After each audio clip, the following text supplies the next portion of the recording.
If anyone has to take over for Captain Anderson, I'm glad it's you. I'm not sure about having non-humans on our ship, though.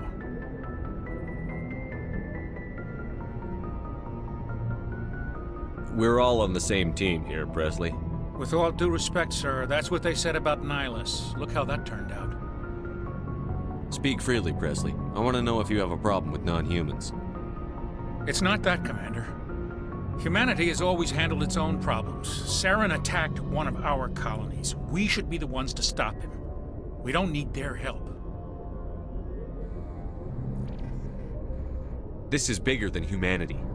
Saren's a threat to every species in the galaxy, and I'll welcome anyone who wants to help me bring him down. I guess so. Maybe I'm just stuck in the old ways of thinking. But don't worry, Commander. This won't be a problem.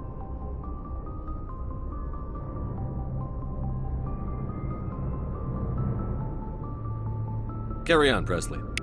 Yes, sir.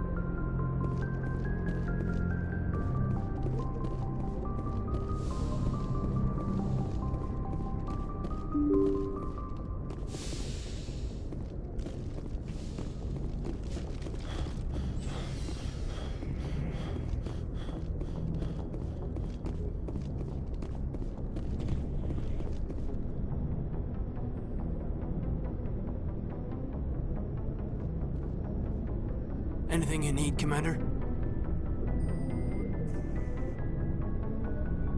Just trying to get a sense of where the crew's at. Thoughts? I've wasted enough of your time for now, Commander. We'll have time for personal debriefings later. We'll talk another time, Lieutenant. Commander?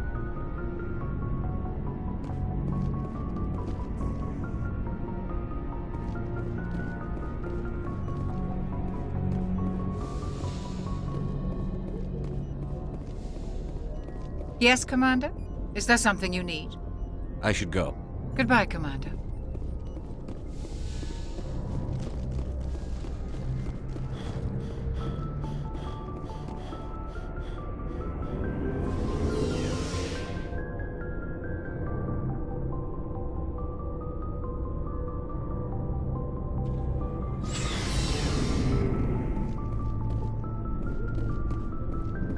Thanks for bringing me on board, Commander. I knew working with the Spectre would be better than life at CSEC. Have you worked with a Spectre before? Well, no, but I know what they're like. Spectres make their own rules. You're free to handle things your way. At CSEC, you're buried by rules. The damn bureaucrats are always on your back.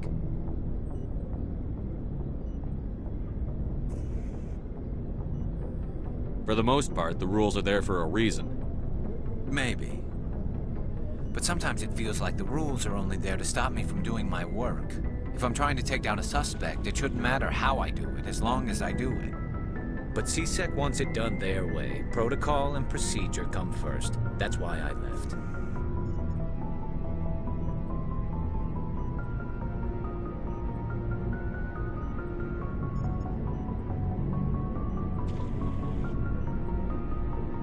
So you just quit because you didn't like the way they do things? There's more to it than that. It didn't start out bad, but as I rose in ranks, I got saddled with more and more red tape. CSEC's handling of Saren was typical. I just couldn't take it anymore. I hate leaving.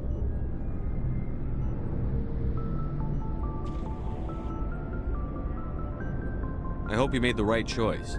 I'd hate for you to regret it later. Well, that's sort of why I teamed up with you. It's a chance for me to get off the Citadel, see how things are done outside CSEC. Either way, I plan to make the most of this. And without CSEC headquarters looking over my shoulder, well, maybe I can get the job done my way for a change.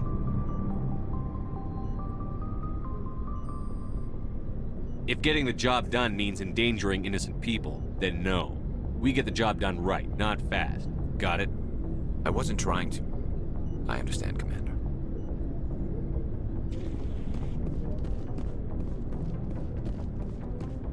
Nice ship you've got, Shepard. What can I do for you? What's your story, Rex? There's no story. Go ask the Quarian if you want stories.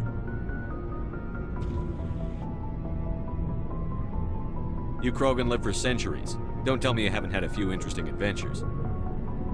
Well, there was this one time the Turians almost wiped out our entire race.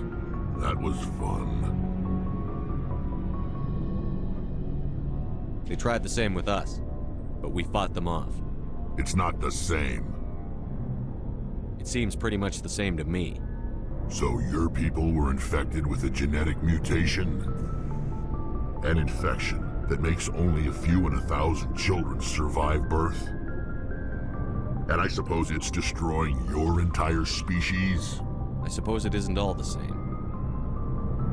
I don't expect you to understand, but don't compare humanity's fate with the Krogan. Sorry, Rex. I wasn't trying to get you upset. Your ignorance doesn't upset me, Shepard. As for the Krogan, I gave up on them long ago. The genophage infected us, but it's not what's killing us. Are your people really dying? We're sure not getting any stronger. We're too spread out. None of us are interested in staying in our own system. Lots of species have left their homes and prospered. But they go to colonize new worlds. We're not settlers. We're warriors. We want to fight. So we leave. Hire ourselves out. And most of us never go back.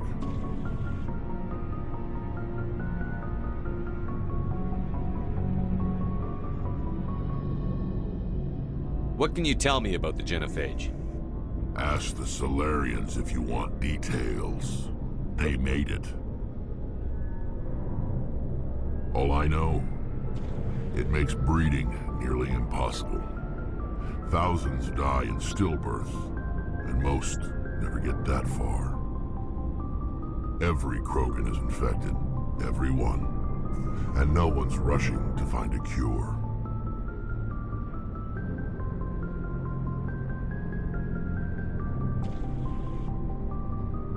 Why don't the Krogan try to find a cure? When was the last time you saw a Krogan scientist? You ask a Krogan, would he rather find a cure for the genophage or fight for credits? He'll choose fighting every time. It's just who we are, Shepard. I can't change that. Nobody can. So long, Rex. Shepard. Commander? Do you have a few minutes to talk one-on-one? I'm sorry, Commander. I need to get my duties squared away. I wouldn't mind talking more later, though. Dismissed, Chief. Sir.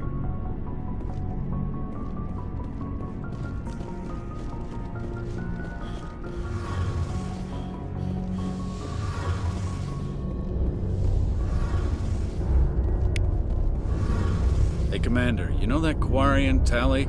She's been spending all her time down here asking me about our engines. I'll tell her to leave you alone. What? No, she's amazing. I wish my guys were half as smart as she is. Give her a month on board and she'll know more about our engines than I do. She's got a real knack for technology, that one. I can see why you wanted her to come along. I figured she'd be a real asset to the team. You got an eye for Tali, Commander, but I'm guessing that's not why you came down here. Fill me in on the IES stealth systems. How does it work exactly? You can't hide a ship out in space. They emit too much heat and radiation, too easy for sensors to pick them up, unless you find a way to capture those emissions. So our stealth systems trap the energy we give off in storage sinks built into the ship itself. No emissions to give away our location. Eventually the sinks have to be vented. More than a few hours silent running and they overheat. Cook us inside our own hull. There's no way for anyone to detect us? A visual scan can still pick us up. Anyone looking out a window can see us plain as day. But you have to be pretty close to get an actual visual out in space. Most vessels rely on scanners. As long as the stealth systems are engaged, they can't see us. Not unless we accelerate to FTL speeds. Why doesn't it work with faster-than-light travel? Cranking up to FTL blue shifts our emissions, pushes them into frequencies too high to capture in the sinks. As soon as we make the jump, it's like setting off a flare. Sensors can pick up our location whenever we enter or exit FTL flight, but for short-range missions, our stealth systems are amazing, and we've got the only one. Where else have you served, Adams? If you name a class of Alliance ship, I've probably served on it. Everything from dreadnoughts and carriers right down to frigates like the Normandy. My last assignment was on the Tokyo, only a cruiser, but she was a good ship. Couldn't hold a candle to the Normandy, though. Carry on, Adams. Aye, aye, Commander. Your ship's amazing, Shepard. I've never seen a drive core like this before. I can't believe you were able to fit it into a ship this small. I'm starting to understand why you humans have been so successful. I had no idea Alliance vessels were so advanced. The Normandy's a prototype. Cutting-edge technology. A month ago, I was patching a makeshift fuel line into a converted tug ship in the flotilla. Now, I'm sitting on board one of the most advanced vessels in Citadel space. I have to thank you again for bringing me along. Traveling on a vessel like this is a dream come true for me. I had no idea you found ship technology so interesting. It comes with being a Quarian. The migrant fleet is the key to the survival of my people. Ships are our most valuable resource. But we don't have anything like this. We make do with cast-offs and second-hand equipment. We just try to keep them running for as long as we can. Some of the fleet's larger vessels date all the way back to our original flight from the Geth. I can't believe your fleet's still using ships that are 3 centuries old. They're constantly being repaired, modified, and refitted. They aren't pretty, but they work. Mostly. We've tried to make ourselves as independent as possible on the flotilla. Grow our own food, mine, and process our own fuel. But some things we just can't make on our own. A patch to maintain the hull integrity requires raw materials we just don't have. That's why our pilgrimages are so important.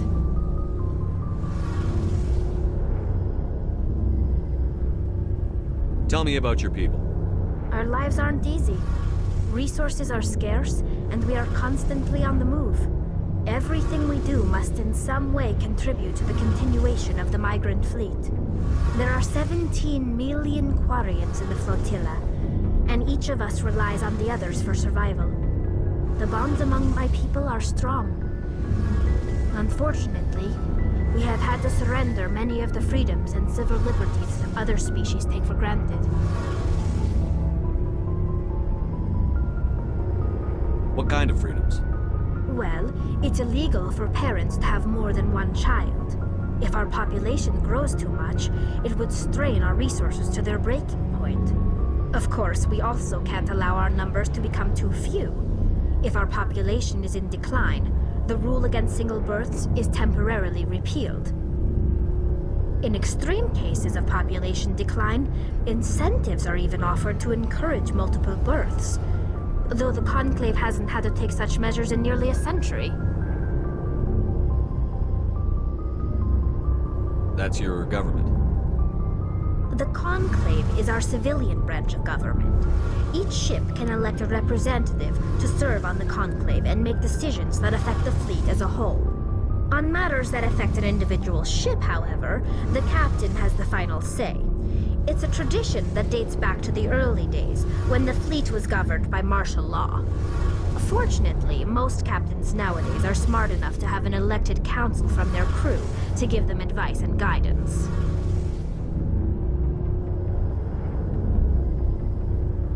So the ultimate power rests with elected officials. In practice, the Conclave and the respective council for each ship tend to set the rules that govern our daily lives. But in theory, we are still under military jurisdiction. The 5 top-ranking military officials in the fleet serve on the Admiralty Board. These 5 have the power to overrule any decision by the Conclave in case of emergency. To do so requires unanimous agreement among the Admiralty, and they can only do this once. After that, the entire board must resign their posts. It's a safeguard that served us well. In nearly 3 centuries, the Admiralty Board has only overruled the Conclave 4 times. I want to know more about the Geth. I doubt I can tell you anything you don't already know. It's been almost 3 centuries since they drove my people into exile. All I know is the story of their origins, what they were when we created them, and how they turned on us.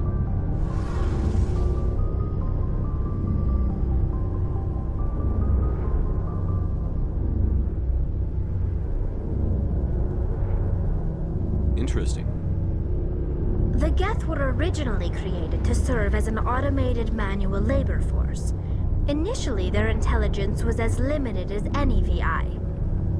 Over time, we made small modifications to their programming to allow them to perform more varied and complex tasks, bringing them closer and closer to true AI status.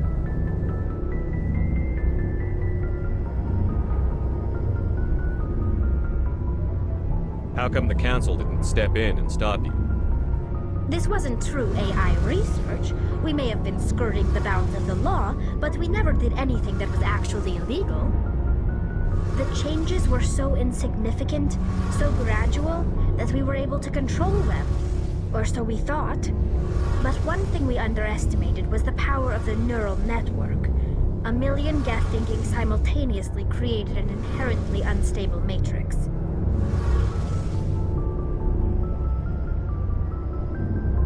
So, the Geth share brain power? Many of the Geth's logic systems were designed to work in concert with other nearby Geth. Basically, the more of them you have in the group, the smarter they are. So there's some sort of group consciousness? No, nothing like that. They cannot share sensory data or information. Their programming cannot handle that much simultaneous input. Each Geth maintains an individual awareness and identity. The neural network only operates on a process-based level. It's basically the synthetic equivalent of a subconscious. But when they're in close proximity, they can coordinate low-level functional processes, freeing up more capacity for original or independent thought. That doesn't make any sense. I'm probably oversimplifying. The Geth are incredibly advanced and complex creations. All you need to know is that they get smarter when they gather in large numbers. As we built more and more Geth, their effective intelligence became more sophisticated, more abstract. One day, a Geth began to ask its Quarian overseer questions about the nature of its existence. Am I alive? Why am I here? What is my purpose? As you can imagine, this caused a near panic among my people.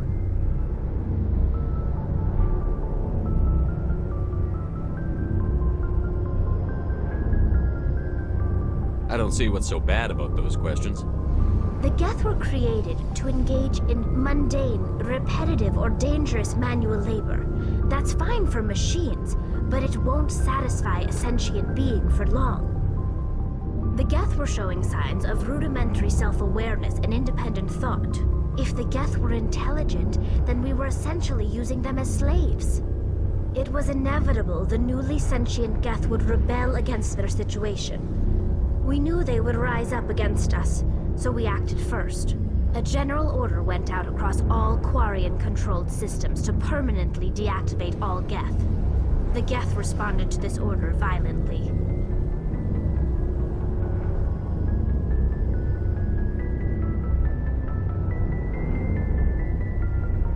You can't blame them for fighting for their survival. We had no other choice. The Geth were already on the verge of revolution. By acting quickly, we had a chance to end the war before it began. The hope was that most of the Geth would still be little more than machines, incapable of organized resistance. But they had progressed much further than anyone anticipated. The war was long and bloody. Millions upon millions of Quarians died at their hands. In the end, we were forced to flee our own homeworld. We feared the Geth would pursue us, but they never came beyond the Veil. Now we drift through space, exile searching for a way to reclaim what was once ours. It's hard to feel sorry for you. Your ancestors tried to wipe out another species. We made a mistake when we created the Geth in the first place, but we did not make a mistake when we went to war against them. If we had not acted, they would have wiped us out. They're a synthetic life form. They have no use for organics. None. Why do you think they cut themselves off from the rest of the galaxy? Why do you think they've killed every organic being who's ever tried to contact them?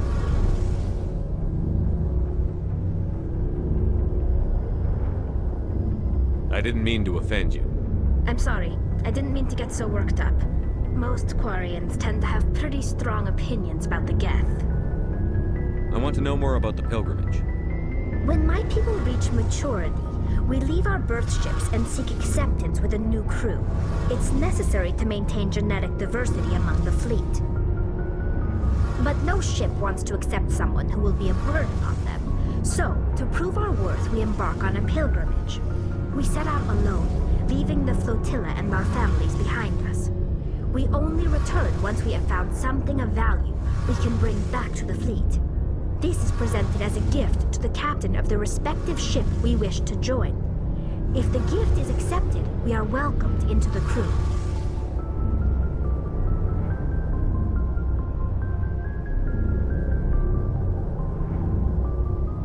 Can a captain choose to reject the gift? That doesn't happen often. Most captains are eager to increase the size of their crew. It increases their own standing in our society. Even when a gift is not particularly valuable, the captain usually accepts it out of a sense of tradition. However, there is a stigma to presenting a substandard gift. It's not the best way to make a good impression on a new community. Most pilgrims don't return until they find something worthwhile.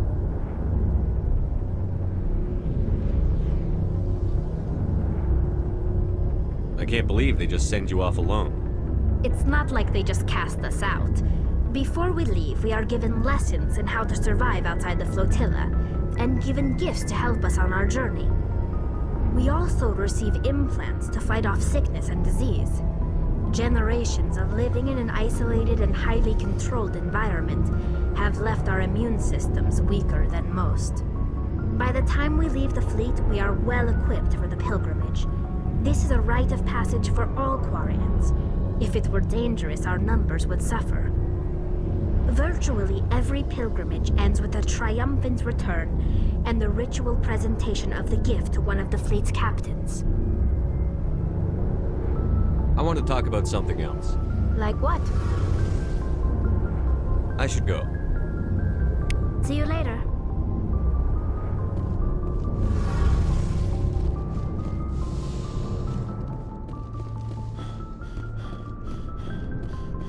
Hey, Commander. Looking for some extra supplies before you head out? What have you got? Whatever you want. Armor, weapons, mods. It's not standard Alliance issue, but that's not necessarily a bad thing. Well, as long as you don't mind paying for it. Why should I pay you for my weapons and armor?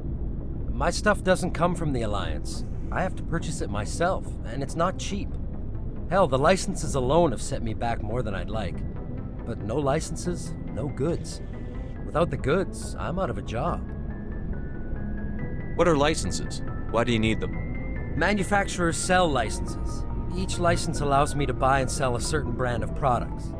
I already have several basic ones, but you'll need to buy more if you want me to bring in different brands. Many of the best licenses are hard to get, but they're well worth the cost if you can find them. Let's see what you've got. You bet, Commander.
Commander, urgent message from Alliance Command coming in.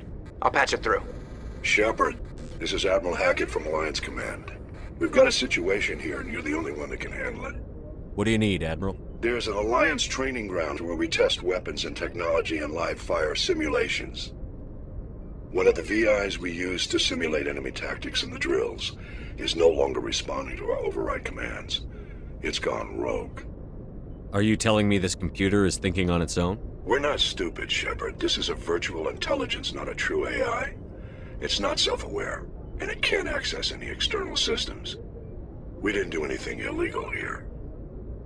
Virtual intelligence support is critical to our military success. VIs process thousands of status reports and react in nanoseconds. No human can do that. We need you to fight your way through the training ground of the VI core and manually disable it. Don't worry, Admiral. I'll take that thing out. I know Spectres answer the Council, but you're still human. You're still part of the Alliance military, and right now we need you. The VI controls all the facility's weapons, drones, and automated defenses. You're the only one that can pull this off, Shepard. Good luck.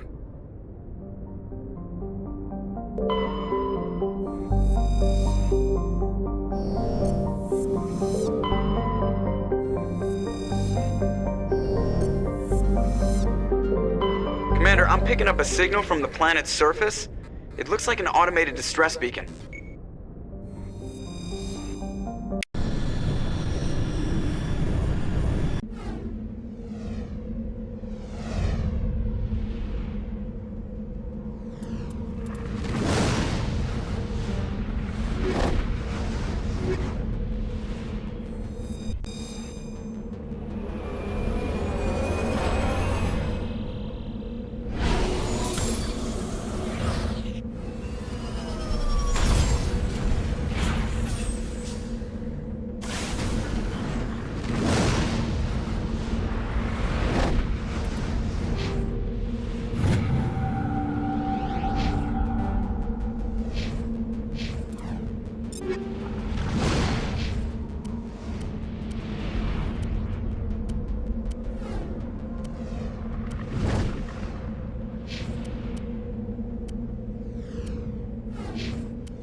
they were lured here by the distress beacon.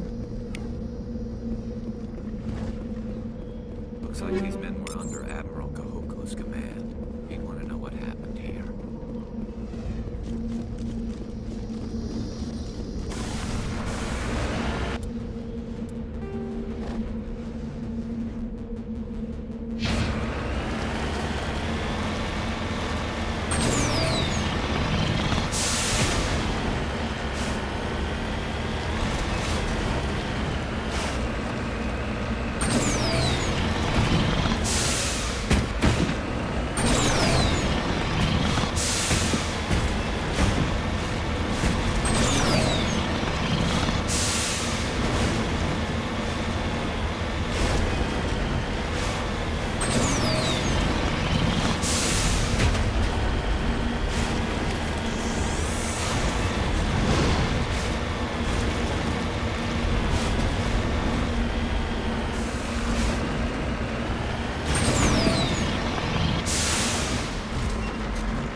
Commander, I'm picking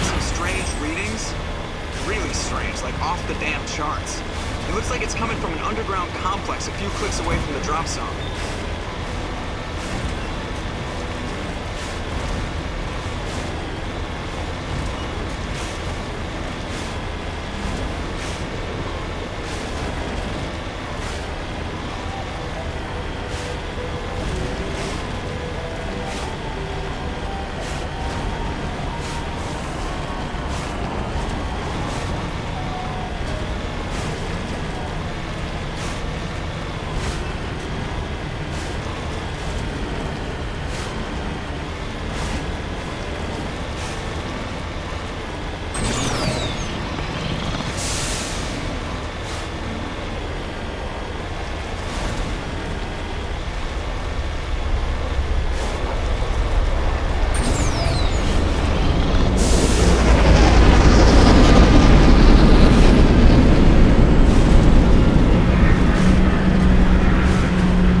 I don't think we can take that strong point head on.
I think we got him, Commander.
Form up.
Can you hear me out there? I'm trapped. I need help. Liara Tassoni, I presume. Thank the goddess. I did not think anyone would come looking for me. Listen, this thing I'm in is a Prothean security device. I cannot move, so I need you to get me out of it, all right?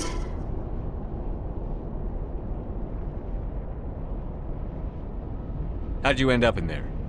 I was exploring the ruins when the Geth showed up, so I hid in here. Can you believe that? Geth beyond the veil! I activated the tower's defenses. I knew the barrier curtains would keep them out. When I turned it on, I must have hit something I wasn't supposed to. I was trapped in here. You must get me out, please! Your mother is working with Saren. Whose side are you on? What? I am not on anybody's side. I may be Benezia's daughter, but I'm nothing like her. I have not spoken to her in years. Please, just get me out of here. We just need to figure some way past this energy field. It's a Prothean barrier curtain.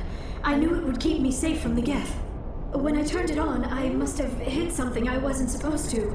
I was trapped in here. You must get me out, please! We'll find some way to help you. There is a control in here that should deactivate this thing. You'll have to find some way past the barrier curtain. That's the tricky part. The defenses cannot be shut off from the outside. I don't know how you'll get in here. Be careful. There is a Krogan with the Geth. They have been trying different ways to get past the barrier.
How did you get in here?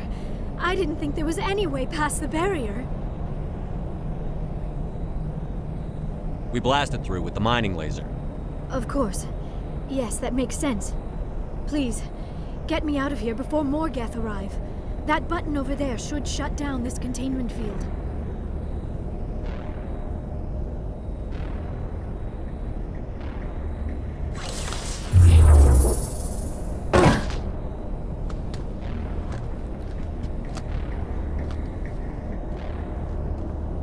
Any idea how we get out of this place? There is an elevator back in the center of the tower. At least I think it's an elevator. It should take us out of here. Come on! I still cannot believe all this. Why would the Geth come after me? Do you think Benezia's involved? Saren's looking for the conduit. You're a Prothean expert. He probably wants you to help him find it. The conduit, but I don't know. What the hell was that? These ruins are not stable. That mining laser must have triggered a seismic event. We have to hurry. The whole place is caving in. Joker, get the Normandy airborne and lock in on my signal. On the double, mister. Aye, aye, Commander. Secure and away. ETA 8 minutes. He needs to move faster.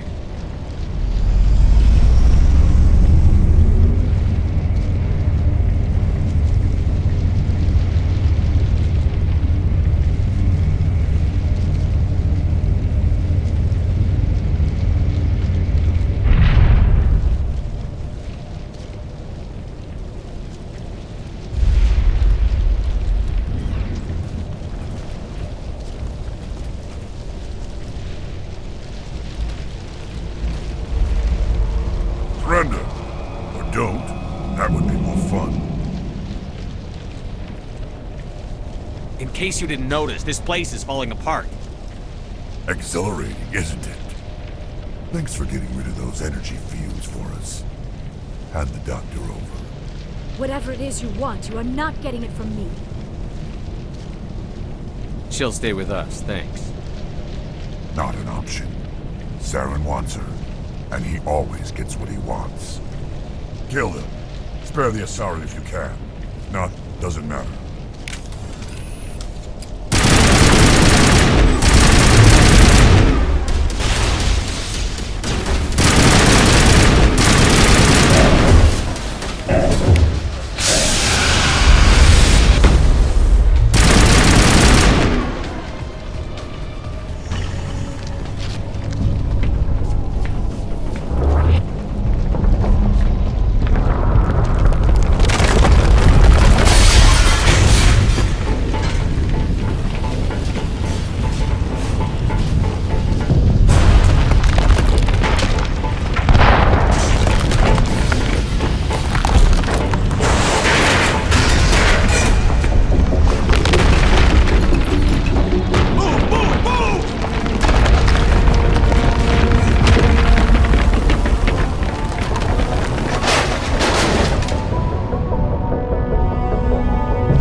Too close, Commander. 10 more seconds we would have been swimming in molten sulfur.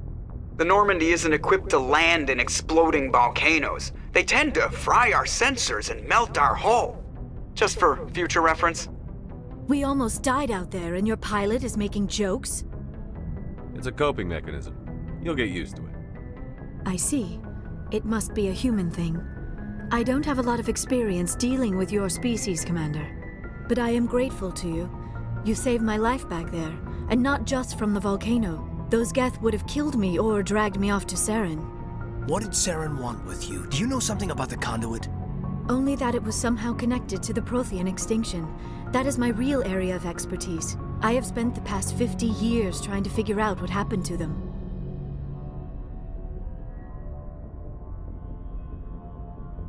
How old are you exactly? I hate to admit it, but I am only 106. Damn! I hope I look that good when I'm your age. A century may seem like a long time to a short-lived species like yours, but among the Asari I am barely considered more than a child. That is why my research has not received the attention it deserves. Because of my youth, other Asari scholars tend to dismiss my theories on what happened to the Protheans.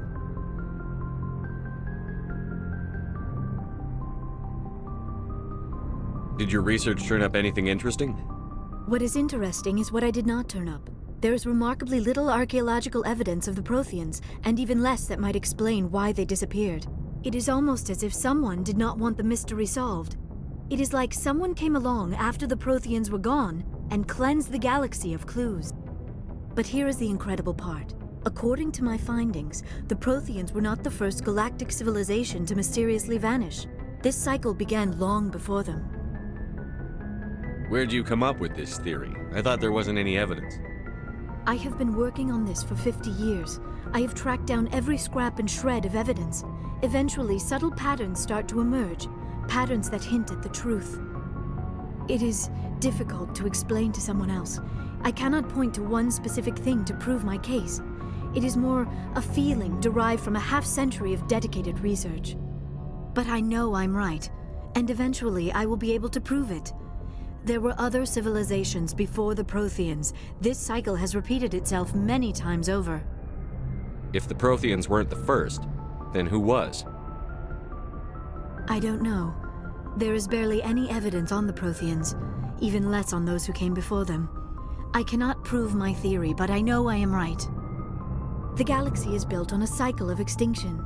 Each time a great civilization rises up, it is suddenly and violently cast down. Only ruins survive. The Protheans rose up from a single world until their empire spanned the entire galaxy. Yet even they climbed to the top on the remains of those who came before. Their greatest achievements, the mass relays and the Citadel, are based on the technology of those who came before them. And then, like all the other forgotten civilizations throughout galactic history, the Protheans disappeared. I have dedicated my life to figuring out why.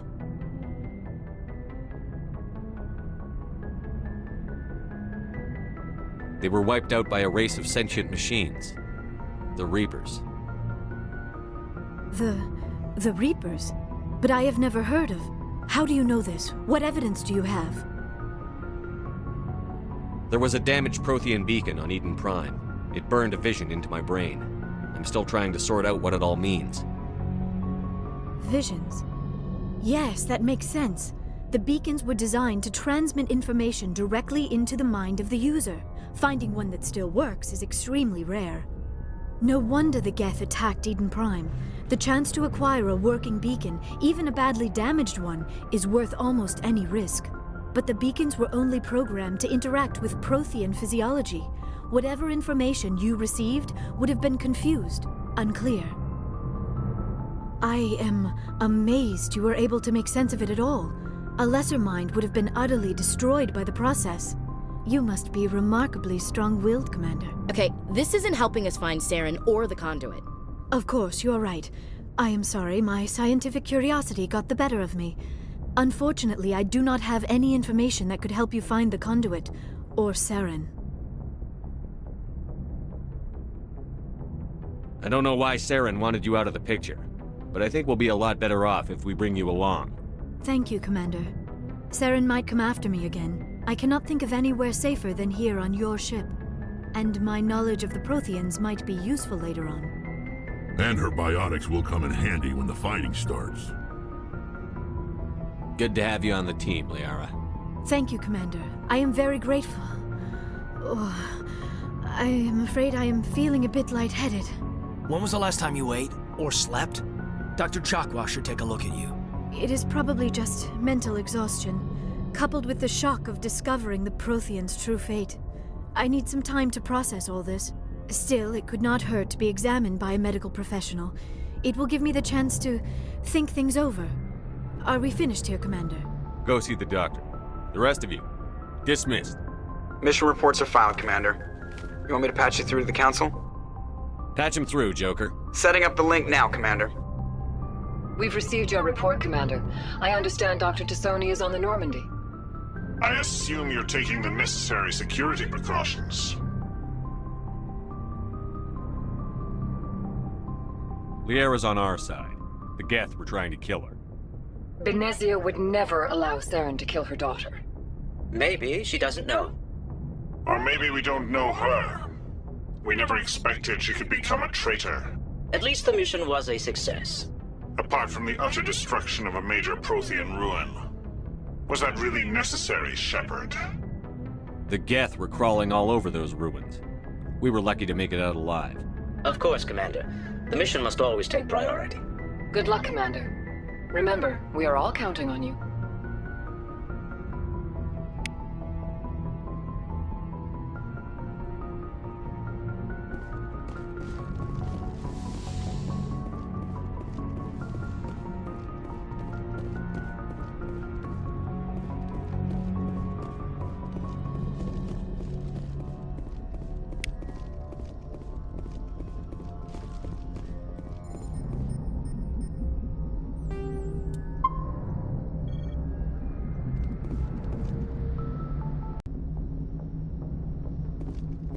I prefer gold to silver, you know, for my medal. I figured you'd recommend me for one since I, pulled your boots out of the fire. If we present you with a medal, you'll end up sitting on stage listening to politicians make speeches for a couple of hours. Fun. That's a good point. They'd probably make me shave, too. I spent the last 7 weeks working on this baby. No medal's worth that. So, Commander, why don't you tell me why you're really here? I like to know my crew. Mind if I ask you a few questions? I can see where this is going. You did a background check on me, didn't you? Well, I'll tell you the same thing I told the captain. You want me as your pilot. I'm not good. I'm not even great. I am the best damn helmsman in the Alliance fleet. Top of my class in flight school, I earned that. All those commendations in my file, I earned every single one. Those weren't given to me as charity for my disease. What are you talking about? Are you sick? You mean you didn't know? Oh, crap. Okay, I've got Vrolik syndrome, brittle bone disease. The bones in my legs never develop properly. They're basically hollow, too much force and they'll shatter. Even with crutches and my leg braces, it's hard to get around. One wrong step and crack! It's very dramatic, but I've learned to manage my condition, Commander. Put the Normandy in my hands and I'll make her dance for you. Just don't ask me to get up and dance unless, you know, you like the sound of snapping shin bones. I need to know more about this Vrolik syndrome if I'm putting my ship in your hands. Yeah, of course you do. It's an extremely rare condition. Nobody knows exactly what causes it. Genetic, maybe. It's treatable, but there's no cure. They classify my case as moderate to severe. I was born with over a dozen fractures, hip, thighs, ankles. My bones were already breaking in the womb. 100 years ago, I wouldn't have survived past my first year. Lucky for me, modern medical science has turned me into a productive member of society.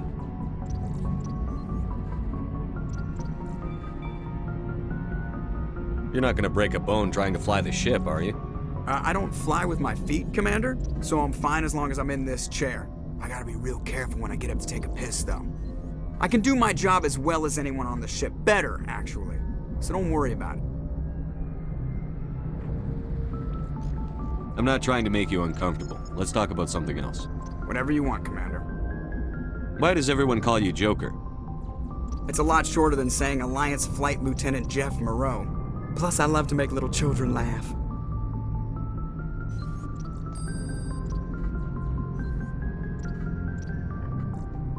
You're dodging the question. Look, I didn't pick the name. One of the instructors in flight school used to bug me about never smiling.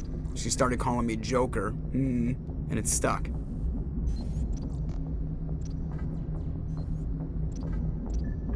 Why didn't you ever smile? Hey, I worked my ass off in flight school, Commander. The world's not gonna hand you anything if you go around grinning like an idiot.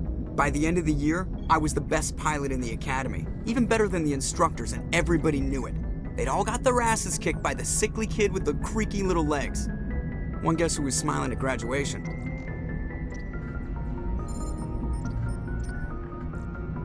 I have to go. All right, see ya.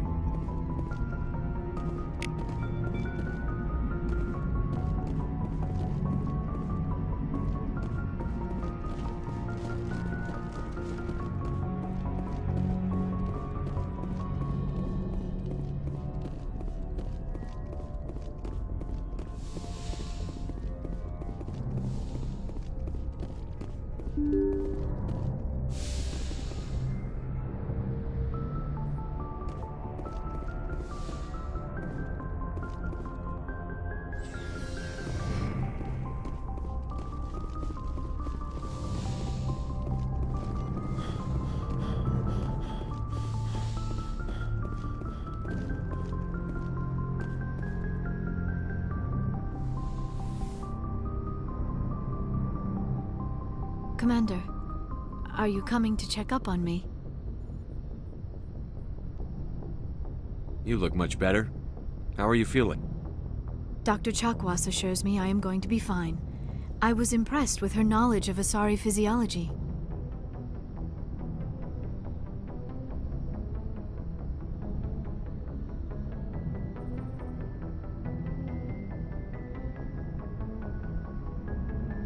You're in good hands. Dr. Chakwas knows what she's doing. I never properly thanked you for saving me from the Geth, Commander. If you hadn't shown up...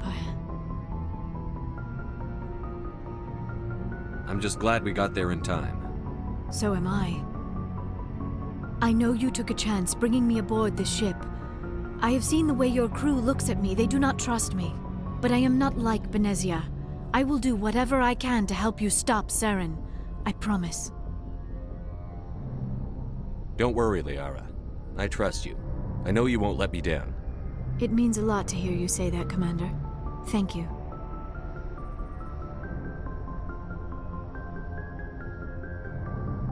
Tell me about yourself, Liara. Me? I am afraid I am not very interesting, Commander. I spend most of my time on remote digs, unearthing mundane items buried in long-forgotten Prothean ruins. Sounds dangerous.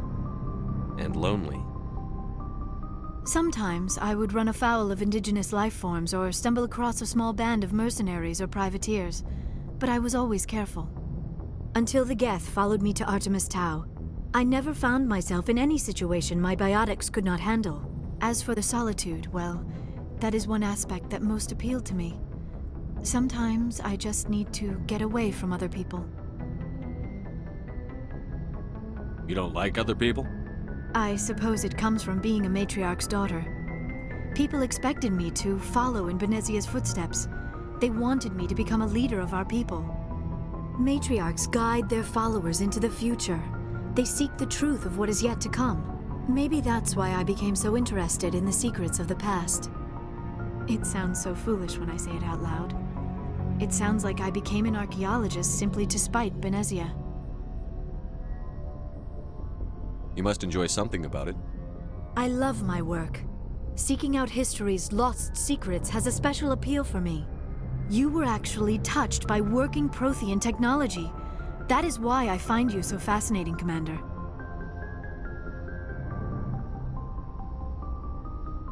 Sounds like you want to dissect me in a lab somewhere.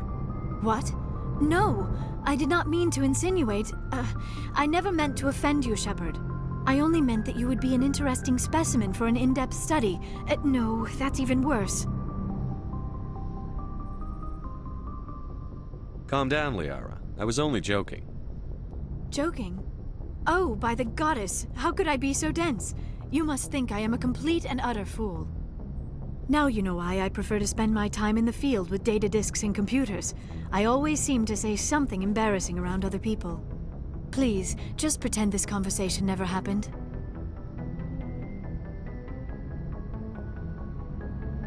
Do you know why Benezia joined up with Saren? I don't understand it. She was always outspoken about the need for the Asari to become more involved in shaping galactic events. Maybe she thought allying herself with Saren would somehow be for the greater good in the long run. At least I hope so. This hurts you, doesn't it? None of this makes any sense to me. I have not spoken to Benezia in many years, but I know her, and this was not like her. Something changed. I'd like to know more about the Asari. We were the first species to discover the Citadel. We were instrumental in forming the Council, and we always strive to be the voice of peaceful cooperation in galactic disputes. My people believe we are all part of a single galactic community. Each species contributes something to the greater whole. Although we seek to understand other species, it seems few of them seek to understand us. The galaxy is filled with rumors and misinformation about my people. Like what? Most of the inaccuracies are centered around our mating rituals. My species is monogendered. Male and female have no real meaning for us. We still require a partner to reproduce. This second parent, however, may be of any species and any gender. I don't understand. Your species can mate with anyone? Mating is not quite the proper term, not as you understand it. Physical contact may or may not be involved, but it is not an essential element of the union. The true connection is mental. Our physiology allows us to meld with other beings. We can touch the very depths of their minds. We explore the genetic memory of their species. We share the most basic elements of their individual and racial identities. We then pass these traits on to our daughters. It is how we learn to grow as a species and how we develop a greater understanding of other races.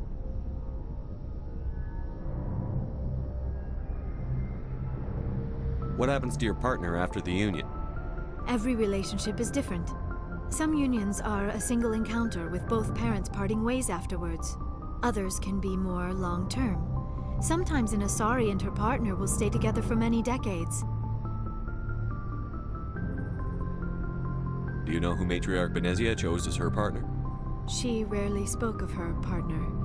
Though I know my father, if you want to use that term, was another Asari.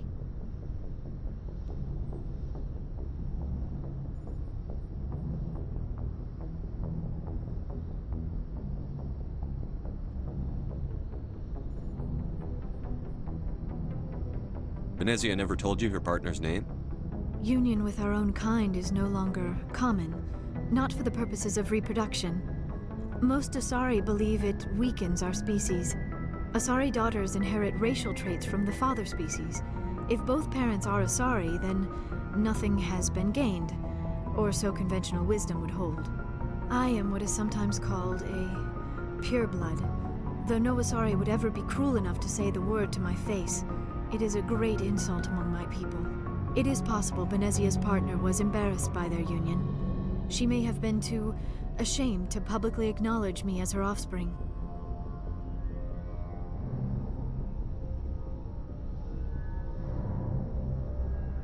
Maybe she wanted to meet you but couldn't. Something could have happened to her. Maybe she passed away. You might be right. I hope you are. But I have no way to know for sure. Benezia never spoke of her partner. Whatever happened, it caused her too much pain to dwell on it. She raised me by herself, though that is not uncommon. Many Asari raise their children alone, particularly if the father species is short-lived. Often the partner will pass on long before the child reaches maturity.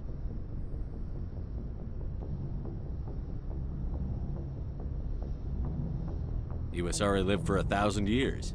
What happens when your partner dies? Few sapient species live as long as my kind. We have learned to take a philosophical approach to our unions. We do not focus on the inevitable loss of our partners. Instead, we enjoy the time we spend with them. And even after they're gone, a part of them lives on in us. The union is a connection that transcends both time and space. I should go. Goodbye, Shepard.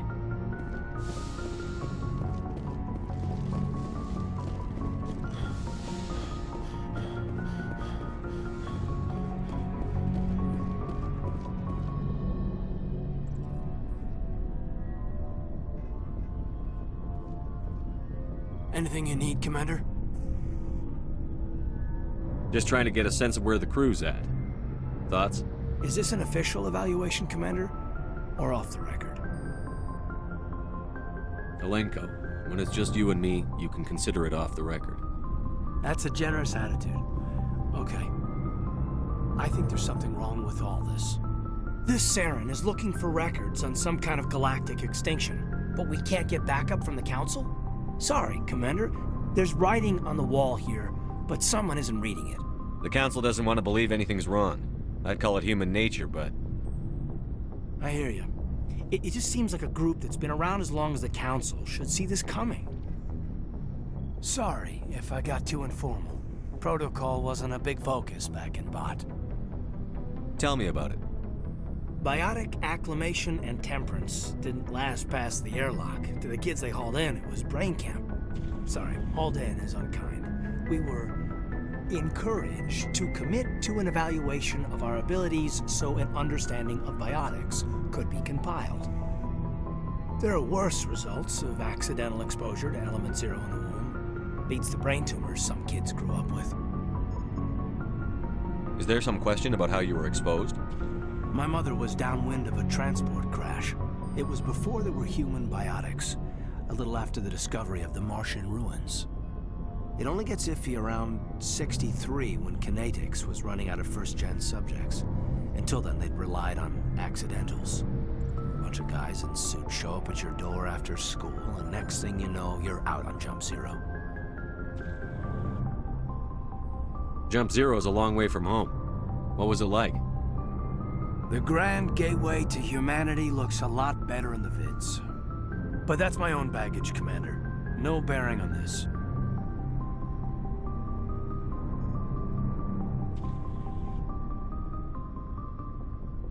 Alenko, there's no regulation that says you can't be friends with your commander. I appreciate that, Commander. I just don't want you to think that I'm a whiner. Besides, I've got my past squared away.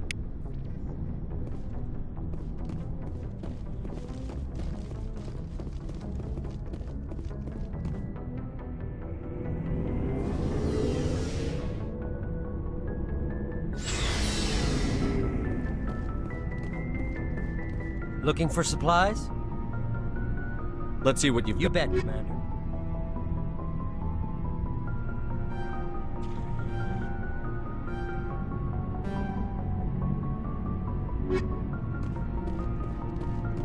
Commander, how are you? Why did you want to be a CSEC officer in the first place? That's a good question. There were several reasons, I guess. Like what? Probably the same as most officers.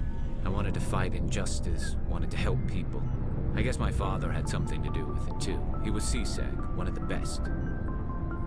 I grew up hearing about his accomplishments or seeing his picture on the vids after a big arrest. He's taking my resignation pretty hard. That's tough, but you'd think he'd be impressed you're going after Saren. My father's a CSEC man to the bone. Do things right or don't do them at all, he says. He thinks I'm being too rash, too impatient. He's worried I'll become just like Saren. He actually talked me out of becoming a Spectre when I was younger, for the same reasons. You were asked to be a Spectre? Well, I was targeted as a possible Spectre candidate, me and about 1,000 other Turian military recruits. I could have received special training, but my father didn't like it. He despises the Spectres. He hates the idea of someone having unlimited power with no accountability. He wouldn't like you, Commander. No offense. I suppose I can understand his concern. You can, but Saren's not going to play by our rules, CSEC's rules. If you want to nail Saren, you need to send someone who isn't restricted by policies and procedures.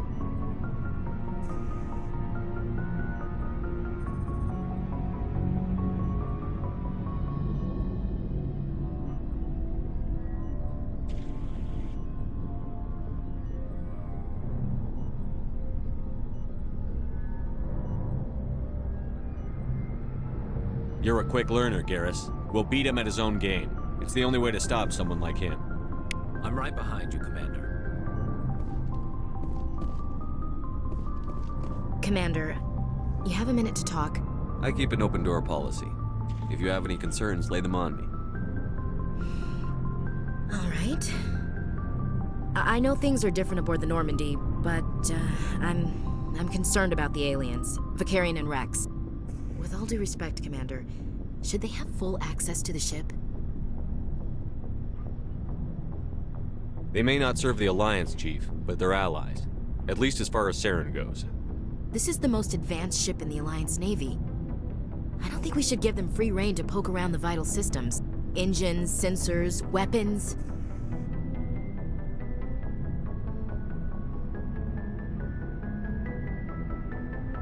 You don't trust the Alliance's allies? I'm not sure I'd call the Council races allies.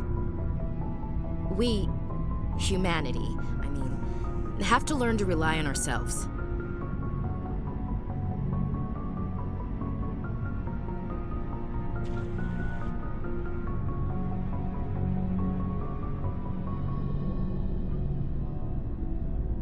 Standing up for ourselves doesn't mean standing alone. I don't think we should turn down allies. I just think we shouldn't bet everything on them staying allies. As noble as the council members seem now, if their backs are against the wall, they'll abandon us.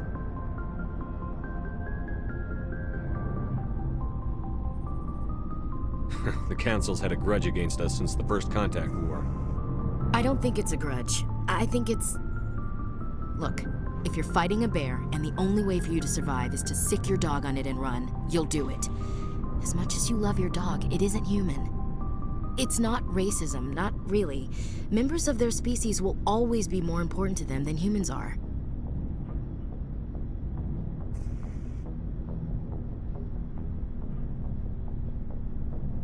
These seem like deeply held beliefs, Williams.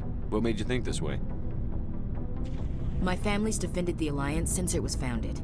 My father, grandfather, great-grandmother, they all picked up a rifle and swore the oath of service. I guess we just tend to think of Earth's interests as our own.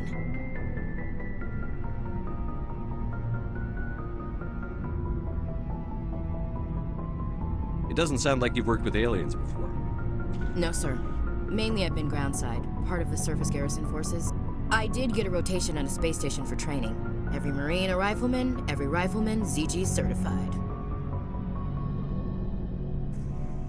That's odd. Your record is spotless and your technical scores are exemplary. You should be serving with the fleet. Anyway, that's why I haven't served with many aliens, Commander.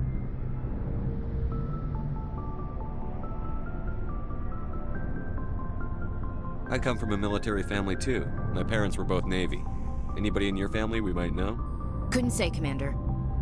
We probably have a lot in common. You join up to carry on the tradition?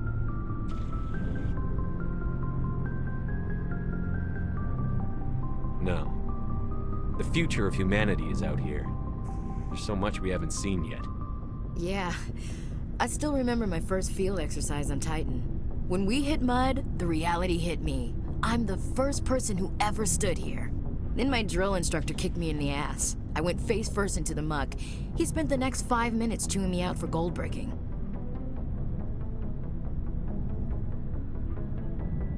Don't tell me you had Gunny Ellison.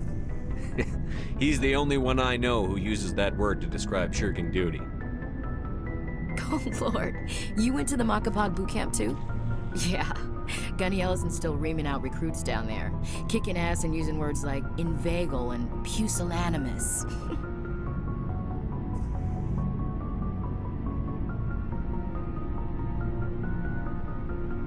All right.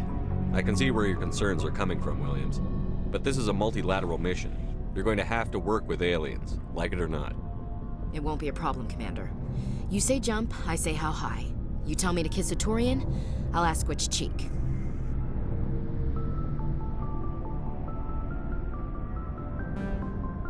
I don't think kissing Turians will be necessary. You never know, Commander. We'll talk later, Williams. Looking forward to it, sir. So, we've got Saren on the run. It won't be long now. Saren's good, but I'm better. Good? He's rotten. To the core. I could tell as soon as I met him. Why didn't you tell me this sooner? I would've if I thought it was important.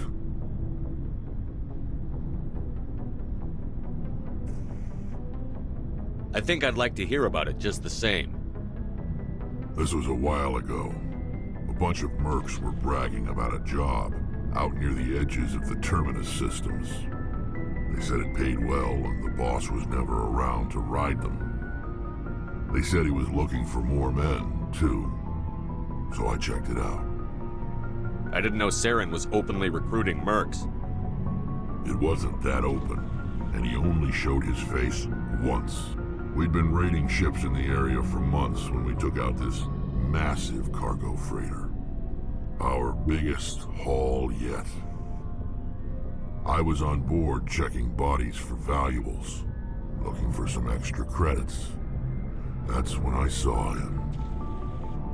What did Saren want with the ship? I don't know what he wanted. He was just moving through the ship, watching.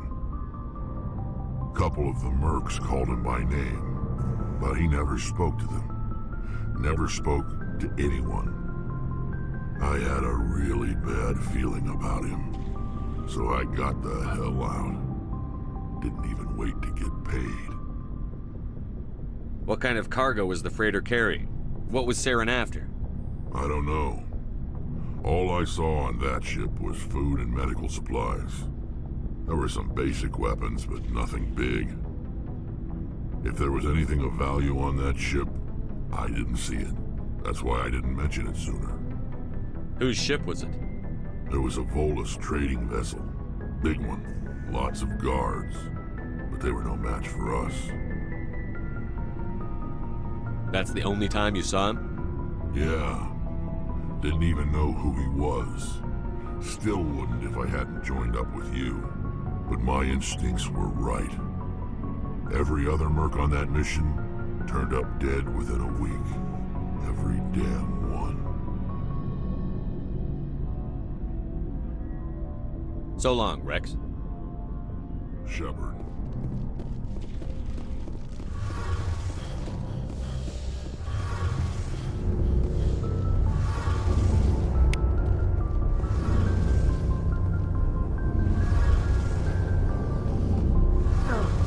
Shepard. Are you okay? I don't know. Your ship is amazing, and your crew's been really great to me, especially your chief engineer. But I just sort of feel out of place. The Normandy runs so smooth it feels like we're not even moving, and the engines are so quiet. How do you sleep at night?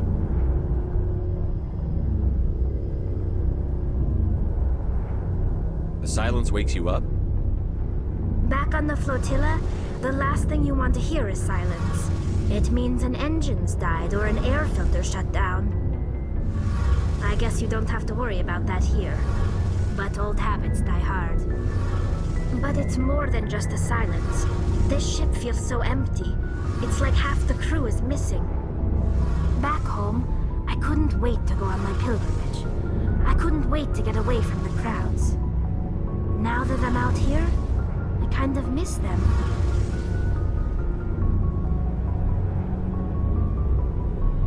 Sometimes we don't appreciate what we have until it's gone. That's true. I'm starting to wonder if that's what the pilgrimage is really about. It's given me a whole new perspective on my people and our culture. You know, there's always a few who go on their pilgrimages and never return. I always assumed something bad happened to them, but maybe they just wanted a different life.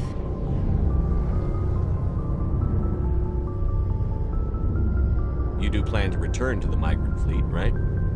I could never abandon my people, Shepard.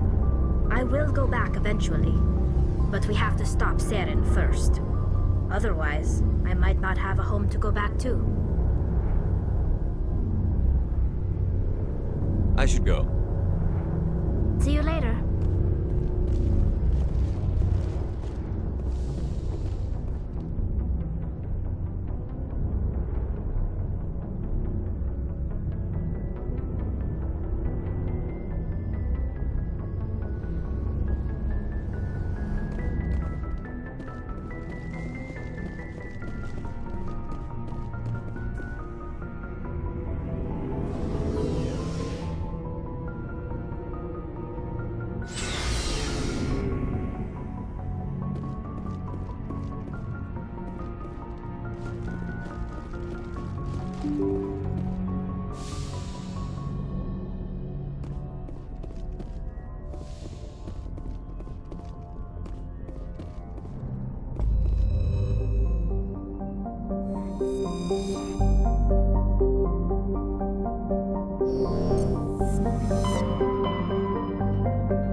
Message coming in. Patching it through. Commander Shepard, my name is Nassana Dantius. I have a job for you.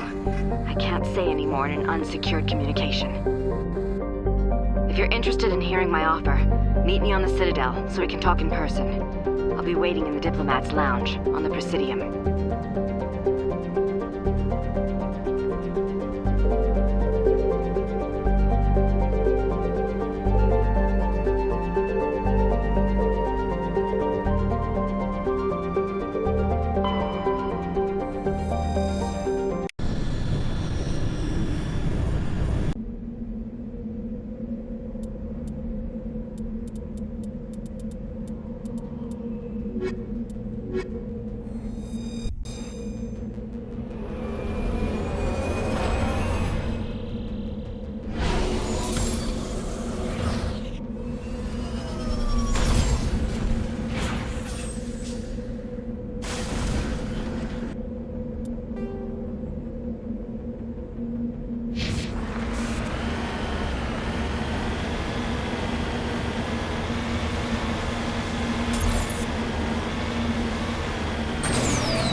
We got them all, Shepard.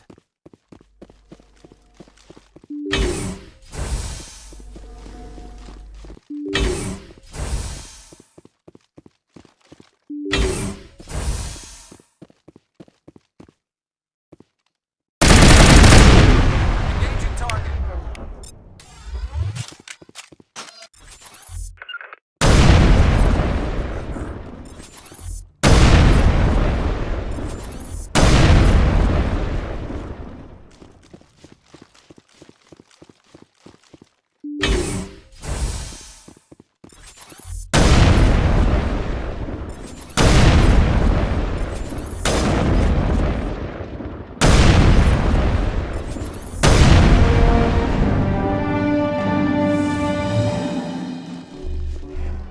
Now I'm ready.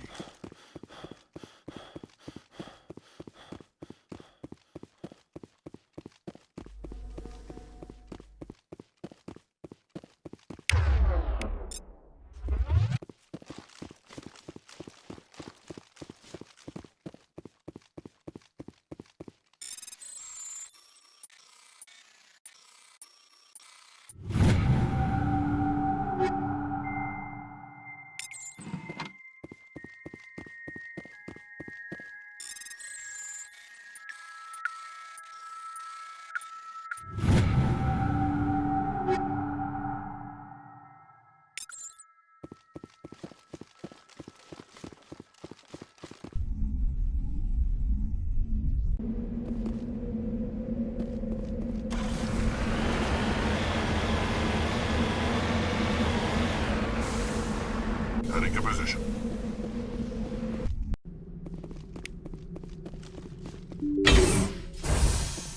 Think we got him, Commander.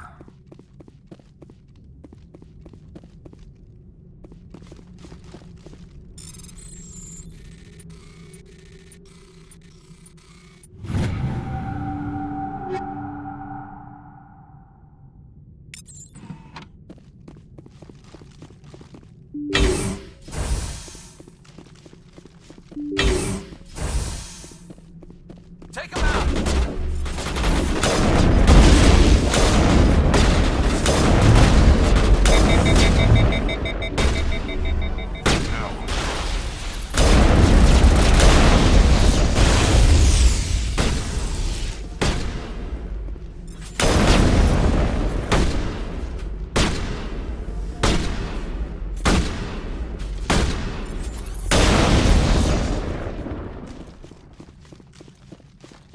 That's it. Bag him and tag him.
Targets down.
Target's down.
Message coming in. Patching it through. Normandy, this is Alliance Command. We're detecting your presence in the Attican Beta Cluster. One of our surveillance drones was gathering intel on Geth activities in the region when it was spotted and shot down. You need to go groundside and recover the drone's data module before the Geth find it.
This is the surveillance drone, but where's the data module?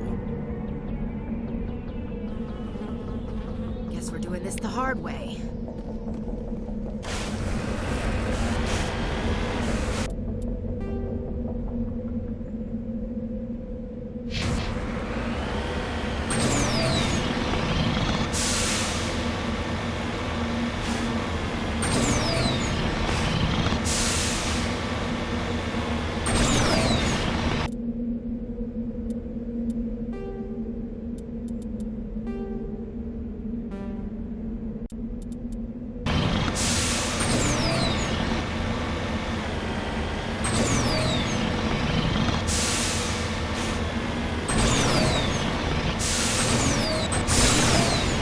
Personally, I would have just thrown a rock at it. Remind me to stay on your good side, come on.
He dropped the data module!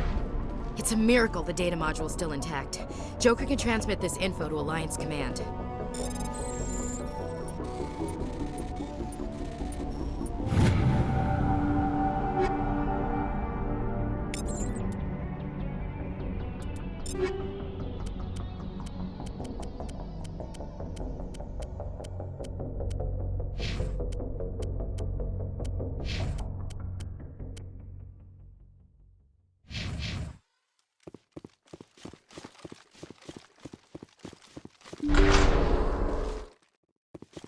Heads up!